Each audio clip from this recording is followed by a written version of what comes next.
Welcome everyone. If you are new to the page, I'm Julie Samaco, owner of Southern Charm Wreaths, where we make beautiful wreaths and teach you how to make and sell them. If you enjoy our videos, make sure to give a quick Facebook like and a follow to our page so you won't miss the next time we do a quick live. So this is just a quick wreath tip.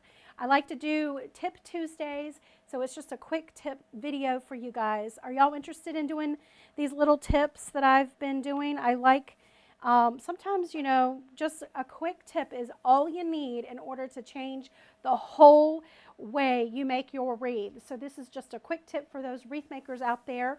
I just finished a live. We made this really pretty wreath, flip-flop wreath in our Wreath Making of the Month Club. Turned out super pretty and vibrant. I love that. That is going to be a punch of color on somebody's front door this summertime. Makes me want to go to the beach. Makes me want to go to the beach. All right, you guys ready?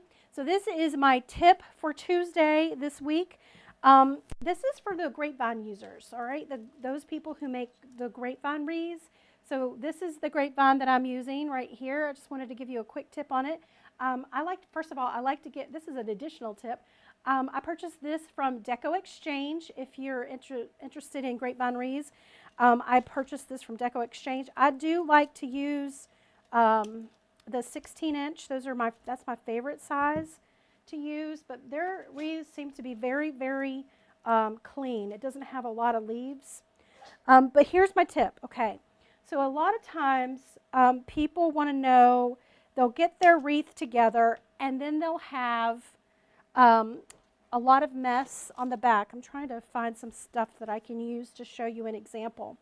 They'll turn it over on the back and it'll be a hot mess of all of the picks are popping through the back.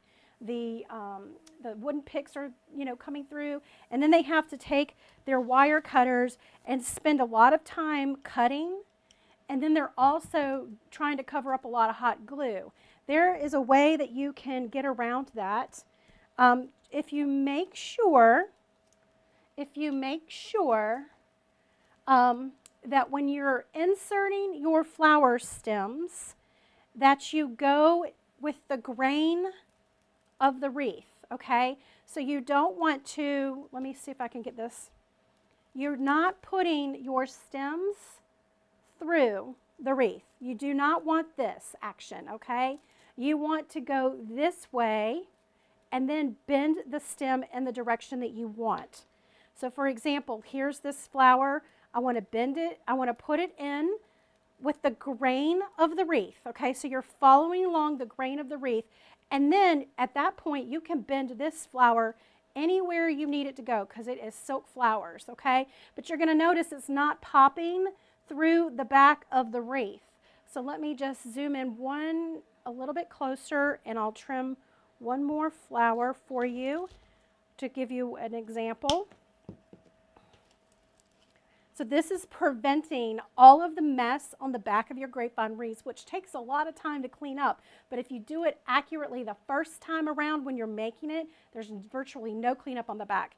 So instead of going through the wreath, which I see a lot of people do, instead of going through the wreath like that to where this pops off on the back, you don't want to see that stem coming through, because then you have to trim it because you don't want that touching the door. And then when you trim it, you pretty much have to put some moss or a silk flower leaf to cover it up, the mess. But instead, go through the grain of the wreath and hot glue. So then, when it's hot glued in place, you can then bend your flowers up or back or shape them in any direction that you want them to. But then they're not coming through on the back side. So there's virtually no cleanup. So that's one of the, so I've not cleaned up the back of this wreath yet. There's a couple of places, but for the most part, you can see that there's not a lot of glue or stems or anything that is popping through the back. So I thought that that would be a really quick tip for you guys on this wreath making tip Tuesday. Did y'all think that was a good tip? I thought it was a great tip because as soon as I started figuring that out, oh my gosh, my wreath making cut in half because I didn't have to take all of the time to clean up the back. It was already done for me. So you can see that that would be the back. No stems are coming through the back of this, and all I have, these stems are coming for the front.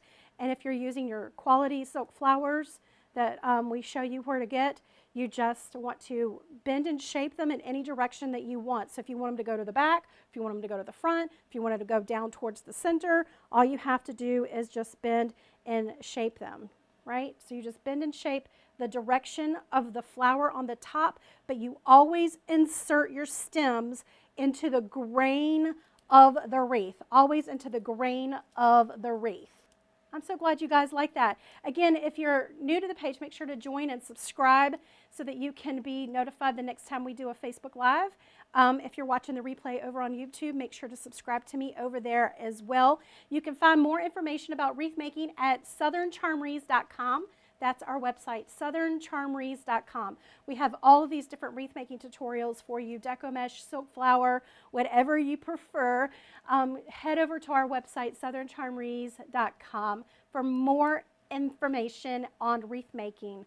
All right, you guys, that was just a quick tip. I hope y'all have a wonderful rest of your day, and I will catch you later. Bye.